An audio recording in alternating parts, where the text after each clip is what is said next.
Party కార్యకర్తలకు అదేవిధంగా నాయకులకు అండగా ఉండే విధంగా అదేవిధంగా ప్రజా సమస్యలు కూడా పరిష్కరించే దాంట్లో భాగంగా ఈరోజు పుంగనూరు పట్టణానికి రావడం జరిగింది.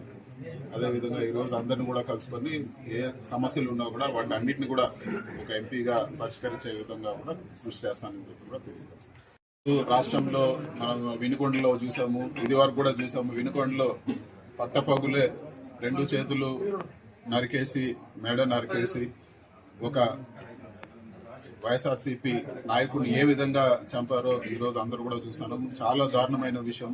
అదేవిధంగా ఈరోజు ప్రతి నియోజకవర్గంలో కూడా ఈరోజు ఇల్లులు కొట్టేయడము, కార్యకర్తల పైన దాడులు చేయడము, వాళ్ళు కేసులు పెట్టాలని పోతే మరీ తిరిగి వాళ్ళపైన కేసులు పెట్టించడము, ప్రభుత్వ ఆస్తులన్నీ ధ్వంసం చేయడము, ఇవన్నీ కూడా ఒక చెడ్డ ఒరవడిగా ఈరోజు తీసుకురావడం జరిగింది తెలుగుదేశం పార్టీ. ఇది సరైన పద్ధతి కాదు. ఎప్పుడు కూడా ఎవరు కూడా శాశ్వతంగా అధికారంలో ఉండే పరిస్థితి ఉండదు. కానీ ఇలాంటి వాటికి బీజం వేస్తే రేపు పరిస్థితులు దారుణంగా మళ్ళీ ఈ ఫ్యాక్షన్ గొడవలు, మళ్ళీ ఒకప్పుడు ఆంధ్రప్రదేశ్ లో ఎంత ఘోరంగా ఉండిందో ఫ్యాక్షన్ గొడవలు, ఇవన్నీ కూడా ఆ విధంగా దారితీసే పరిస్థితులు ఉన్నాయి. ఇలాంటివన్నీ లేకుండా కూడా శాంతియుతంగా ఈ రోజు పరిపాలన జరపాలని చెప్పి కూడా నేను తెలుగుదేశం పార్టీని నేను కోరుతా ఉన్నాను. ఎందుకంటే ఈ విధంగా చేస్తే ఎప్పుడు కూడా కాలం ఒకే విధంగా ఉండదు.